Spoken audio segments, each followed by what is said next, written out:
Go love your own enemies. Don't be loving mine. My enemies are the theocratic fascists. I don't love them. I want to destroy them.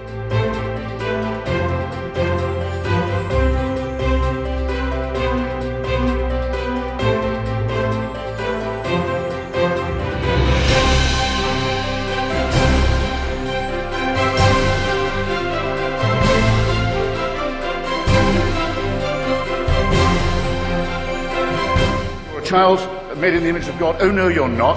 You're a faggot. And you can't join your church and you can't go to heaven. This is disgraceful. It's inhuman.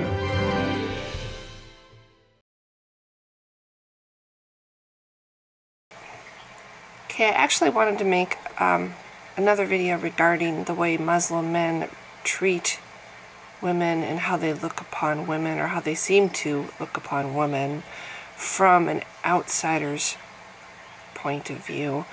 I would have made it all as one video, except I now once again have a 15-minute limit on my videos on YouTube because I had a strike filed against me by the copyright owner of one of my Animoto videos. So I have appealed it. It really angers me because I have a paid membership with Animoto, and part of my paid membership means that I can use the songs that they make available in their library for my videos.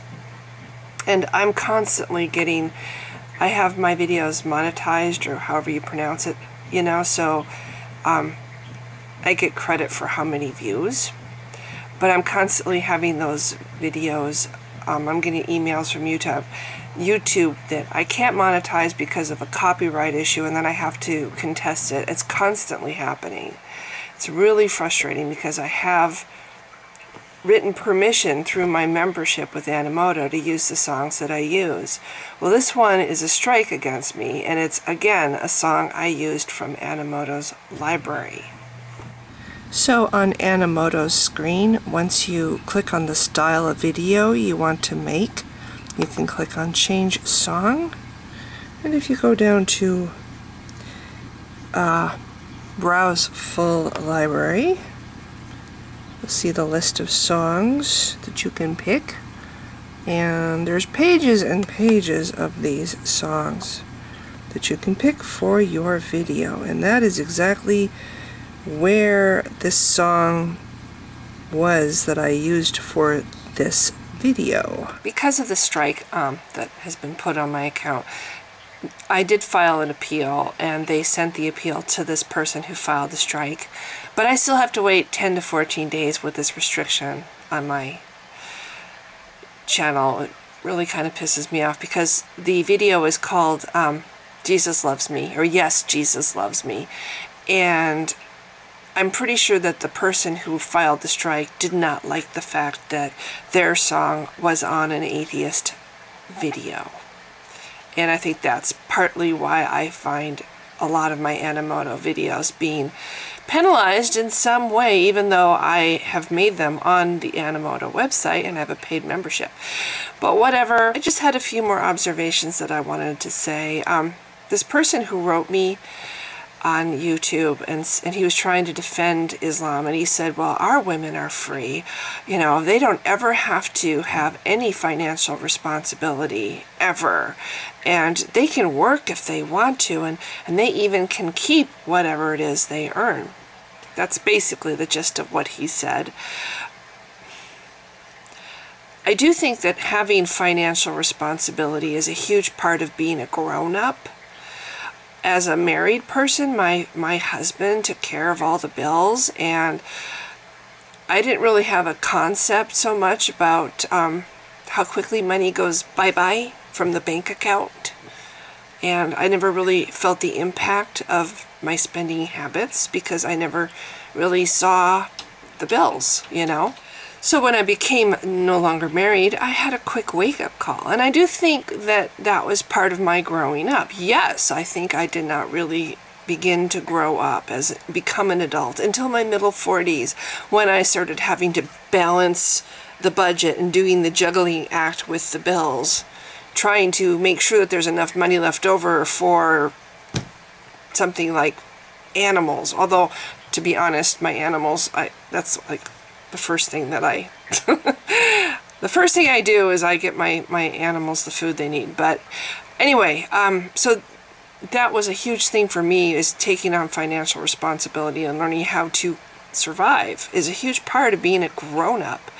And if these women never experience financial responsibility, they're not just financially dependent on the man, but they're also emotionally dependent on him because they don't know how by themselves, which is like what the cult wants. They want the woman to be so dependent on him she wouldn't dare to defy him or piss him off, especially since in this culture, religion, whatever, the man can divorce her at the drop of a hat. He doesn't even need to go to court. He doesn't need to stand in front of a judge. He can just say, I'm done with you, bye, pack your bags and leave. He can divorce her just that quickly. So she's really, and I put a video up the other day about the immigrants in Germany and how they're complaining about their conditions. And there's a part in one of the clips where the woman is sitting next to her husband, and she is just so submissive. She's staring straight ahead most of the time. Her head is lowered. She just looks like, okay, I'm here and I'm not going to say a word. I'm seen but not heard. Kind of. I mean, that's what I like. She's walking on eggshells.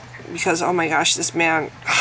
Anyway, my other thought about what it does to the man, if the woman is never financially responsible, he looks upon her like she's another dependent in his house, like an overgrown child. He's able to rebuke and chastise and punish his children. Well, he can also punish his wife.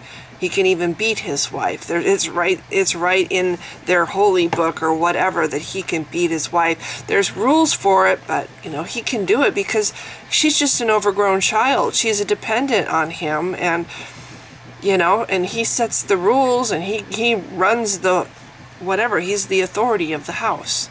But I can imagine that over time, it's got to be he's got to build up some resentment. He's the one that has to do all the work of getting the income to feed the family and stuff, and she's just leeching off of him.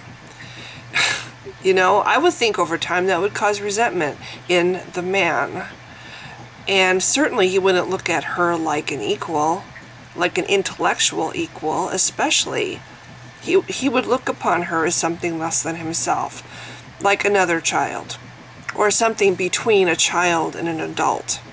And I think the resentment, I saw so much in the clip that I did yesterday and I put up about that showed the woman being murdered. There was so much anger in that crowd of men. And I just feel like there's like this untapped volcano of anger in the men. And I think this is part of it. The fact that these women they're saddled with these women for life, and these women are their dependents for life. And maybe it's fine when the woman is beautiful and young and she's producing his children, but when she gets a little older and she starts not looking so gorgeous anymore, and she's no longer making babies. Although I read a statistic that the women that are beaten the most in this culture are pregnant women, interestingly enough.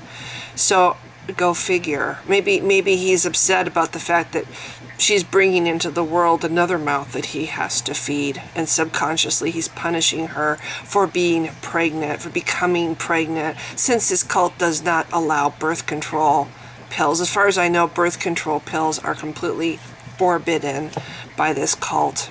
They want to take over the world, so they're going to be breeding as much as possible. So that's another thought I had about why there might be so much anger and resentment that men have toward the women, but also the fact that they look at them as less and inferior, and even intellectually inferior, because these women, we allow them to work, but they can even keep the money they earn. What kind of jobs are they capable of doing, and how much do those jobs pay? How much money are these women earning really? Probably not very much. Of course, I'm talking about countries under Sharia law, where women are under the thumb of Sharia law. In countries that are not, you're going to see a different thing altogether as far as women, like Iran, they have a female vice president. In fact, somebody on YouTube was bragging about this as a way of demonstrating how superior Islam is to whatever Western religions. Yes, we have a female president in Iran. I believe her name is Ebtekar, probably totally pronouncing it wrong.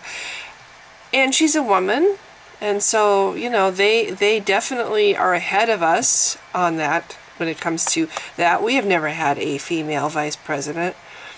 Geraldine Ferraro, I remember this was a long time ago, ran, I can't remember the guy's name, but she was running as his vice president. I remember the kind of things that they were questioning about her. Well, gee, if it's her time of the month, you know, is she going to press the red button and launch all the nukes? I mean, they were actually saying things like this, trying to say that a woman should not be in power. So yes, Iran is ahead of the game there. But if you look up the governing of Iran, they're not under Sharia law. They're under something called the judiciary, which I know I said wrong, judiciary. Anyway, it's not Sharia law, although they do have like the highest rate of executions in that country. But still, when I look up the picture of this vice president, this woman who has reached the heights of power for her gender, she's still dressed head to foot in heavy cloth. Her face is showing. That's something, I guess, but still. She clearly has been raised to think that if any skin is showing, oh my gosh, she's a temptress. She's a whore.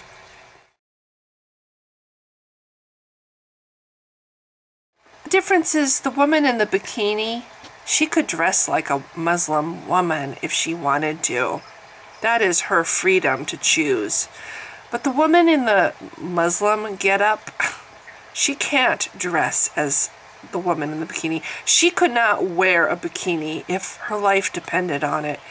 That's the difference. And no, they're not the same. One woman is free to be whatever she wants to be. The other woman is not. And why is that? Well, I think a lot of it has to do with the men. They have no self-control. After all these years of seeing women dress from head to foot to keep the men from having any temptation or any dirty thoughts, now the men have no self-control at all. They can't handle it. So we have rape epidemics in Norway. And any woman who is not dressed as a Muslim is fair game. She's just asking for it. Because these men, we can't expect the men to be able to control themselves. They're just men. Men have no self-control. So then when a man does see a woman who shows more than just her face, he feels rage. He blames the woman for whatever nasty thought or temptation he has. He blames the woman. He doesn't take responsibility for his own weakness, his own self-control. And that's just it. He is a man who has zero self-control, which makes him no man at all. Because a man does have self-control. A man can handle it. He can say, you know, that woman is very attractive, but I'm not going to rape her because I'm a civilized adult male, and I do have self-control. When I see men, Muslim men, going after women, stoning women to death, beating women because they might be showing defiance, I don't know, but there's a chance, so I'm going to beat my wife. When I see Muslim men going after the women in UK who are not even Muslims and they're dressing per their culture, which doesn't demand that they wear cloth from head to foot, when I see men going after them and calling them whores, I see no self-control. I do not see men at all. And that's not what these men are not men, and they have no right to call themselves men. And the hatred they have toward women, it's not the woman's fault, it's this cult's fault. This cult, which makes women not even people. They're just anonymous whatever shadows walking down the street dressed from head to foot with not even their faces showing. They're shadows, they're non-people. And it's so much easier to harass and target and kill and hate and resent these non-people, these subhumans that Islam has made women to be.